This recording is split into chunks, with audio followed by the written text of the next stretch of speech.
Hello, ladies and gentlemen. RP2 Vision would like to welcome you to another edition of AEW Dynamite Recap Show. Without further ado, here's your host, Ronald Ray.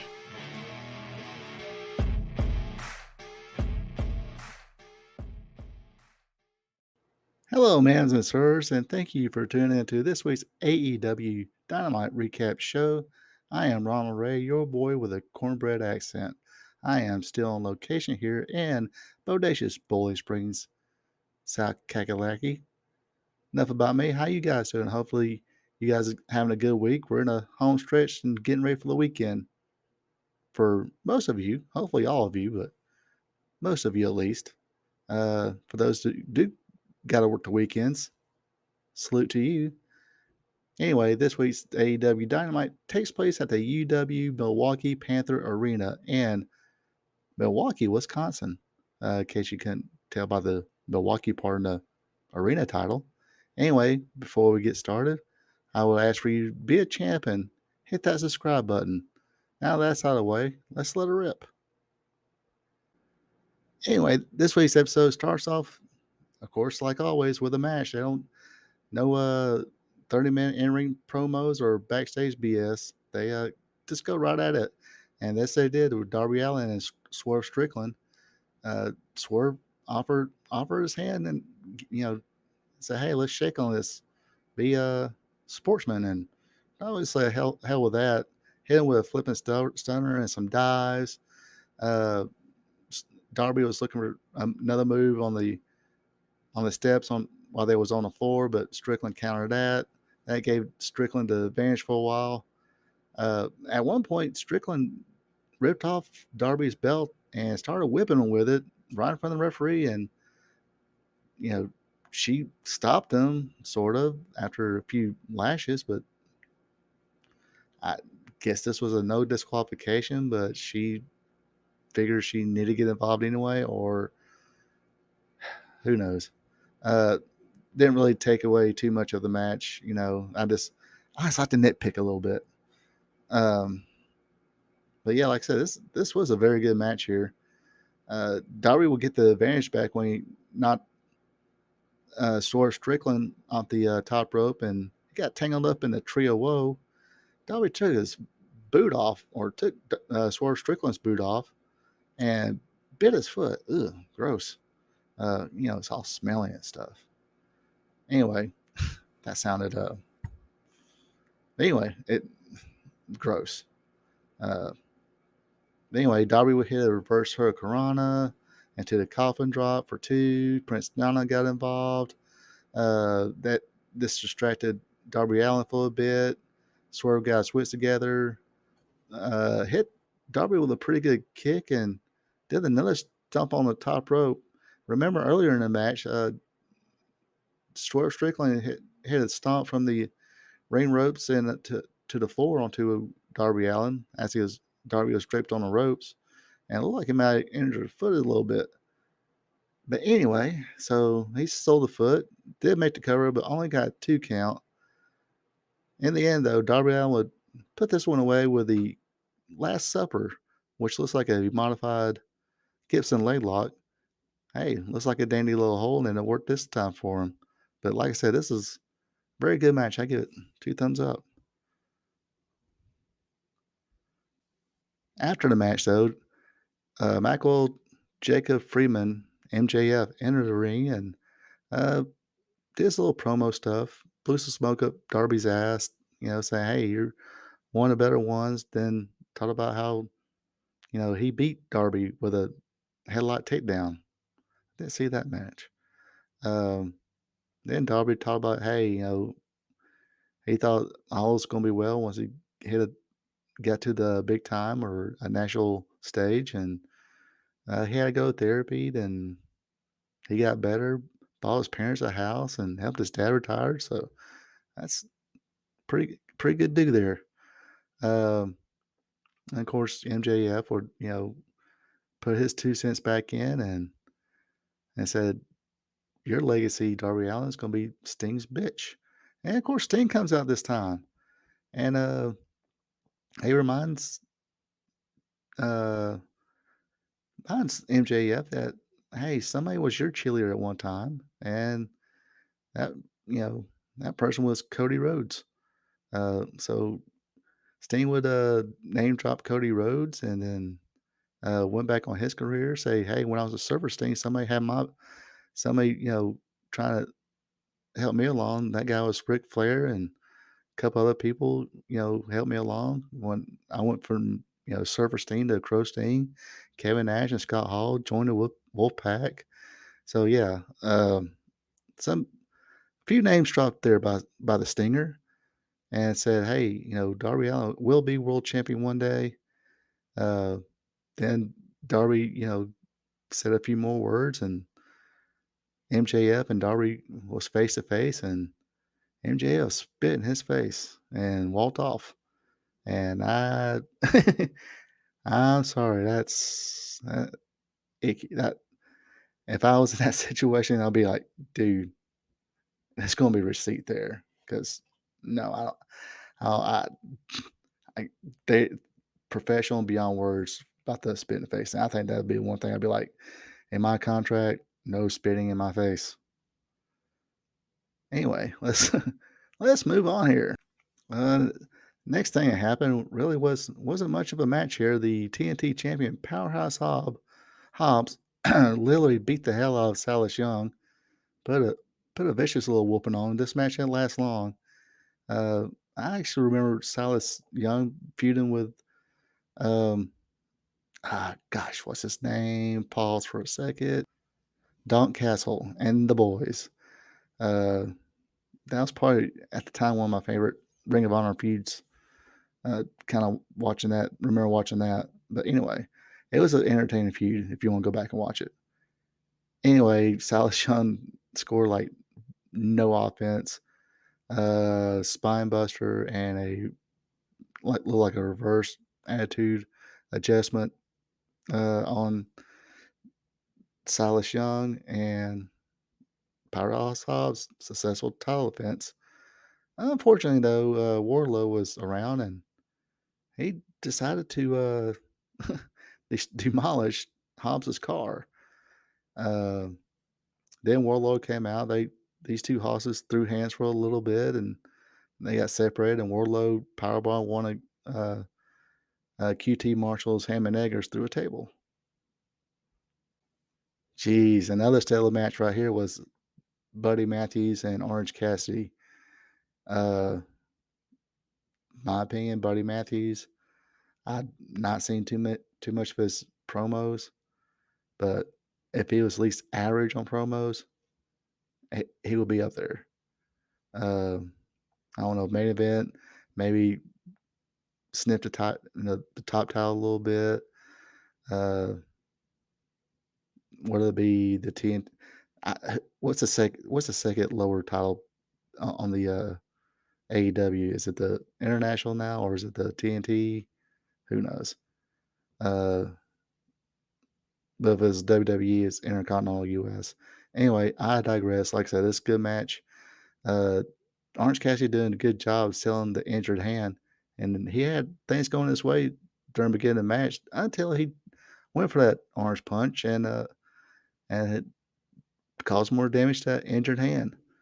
Um, Buddy Matthews did a good job working that hand over. Um, they would, some more back and forth. Action would spill out. They did the barely made it to the ring before being counted out.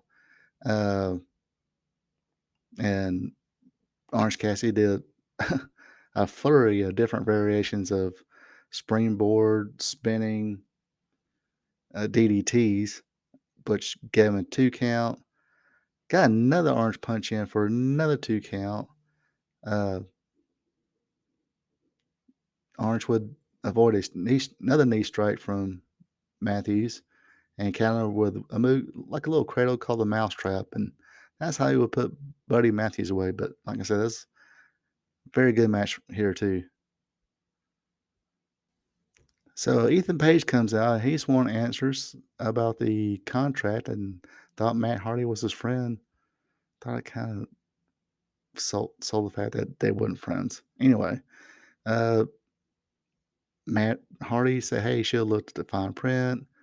Uh, Thanks to Hook winning on Rampage, I'm not in the firm no more, and I want another match with you. And if I win, me and a private party are no longer with the firm.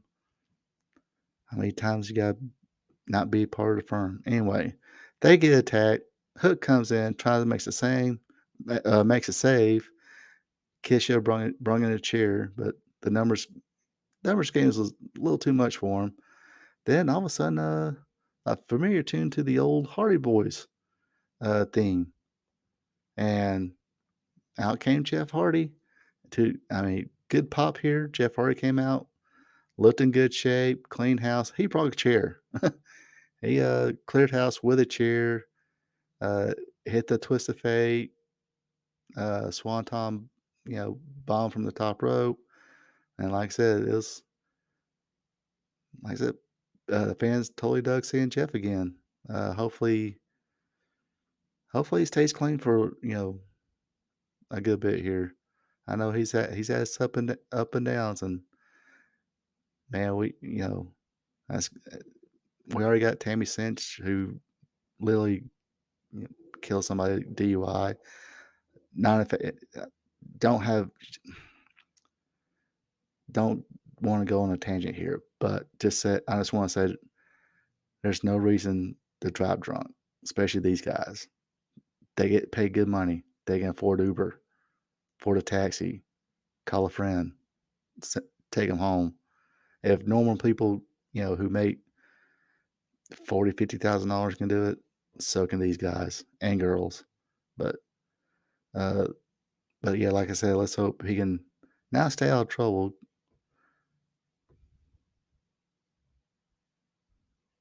Now for what is becoming my favorite part of AEW Dynamite is the segments where the Blackpool Combat Club come out and put a serious ass whooping on somebody. This week's victims was Brandon Cutler and Michael Nakazawa, the Elite's Ham and Eggers. Anyway, they beat them to they made them bleed. They busted them both open. Referee wound up stopping the match because they wouldn't give up and couldn't defend themselves. So referee stopped it. Then the BCC slept around a little bit more. Said, "Hey, where's everybody at? Where's the Rhinestone Cowboy at? Where they at?" Then out comes Kenny Omega, and while the BCC had their attention on Kenny Omega and snuck in the Young Bucks to the delight of the crowd, and double super kick or the whole super kick party on them. They singled out John Moxley, put a little whooping on him. Looked like they was going to take a screwdriver to John Moxley. He dodged that situation, and like I said, they posed for the crowd, and that was it. Next up, we had the ladies tag team match. We had Sky Blue, who is, I guess, officially now All Elite, and tagging up with Rio, going against the Outcast members, Ruby Soho and Tony Storm. Just a fast pace, back and forth. Look like everybody's trying to get stuff in. Um, you know, Rio and Blue, they shine a little bit. Hit a pretty awful double drop kick. I don't think it would have pressed Ricky Morton or Robert Gibson, the Rock and Roll Express, on that one. But then the Outcasts, they get their heat. All four ladies got their shit in, or at least some of their shit in. Then Storm pinned Blue with her out of the Storm pile driver. Then Outcast went into DX mode and painted a neon green L on Rio.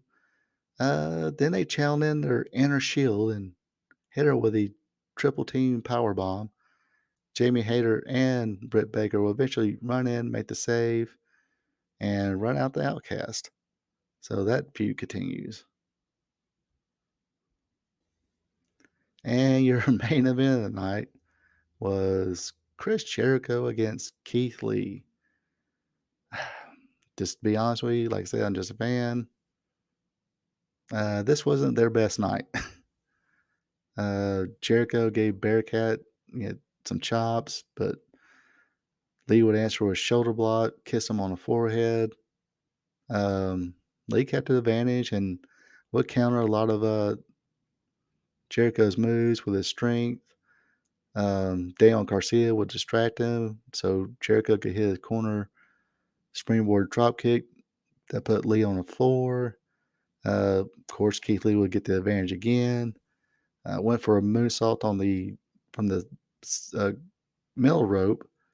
Jericho put his knees up, but Jericho's knees pay the price. Like I said, Jericho couldn't really hold on the advantage. Looked like Keith Lee was going to put this away. Garcia distracted the referee again, which gave time for Swerve to come in and hit Keith Lee with something. Chris Yoga rolled on over and got the 1, 2, 3. As they were celebrating, they hit Adam Cole's music. He came down to the ring, gave Keith Lee a little pep talk and a little fist bump there, and they walked on to the back. And that's how the show ended. Like I said, it wasn't a good show. Some very good matches. I almost felt that latest match was a little rushed, um, but like I said, the Keith Lee Jericho main event match, like I said, not their best showing. Let's just say that. Uh, but other than that, like I said, I'm high on Darby Allin. That promo segment was pretty good. Um, Orange Cassidy and Buddy Murphy gave my opinion on that. Buddy Murphy has all the tools to be almost a top guy. Probably not the top guy, but maybe a transitional top guy or transitional world champion or secondary title, holder for a while. But that's just my opinion. And that will do it for me for this week on AEW Dynamite Recap Show. Like I said, hit the like button, subscribe, and leave a comment. Tell me what you thought about this week's AEW Dynamite. Until then, you folks take it easy and have a good one. We here at RP Tube Vision would like to thank you for tuning in. Don't forget to like, subscribe, and share. Also check out friends of the show Ecolife Natural for home-crafted candles, hand cloth, and other home and personal goods. Look them up on Facebook. Link will be available below the video. That is Ecolife Natural.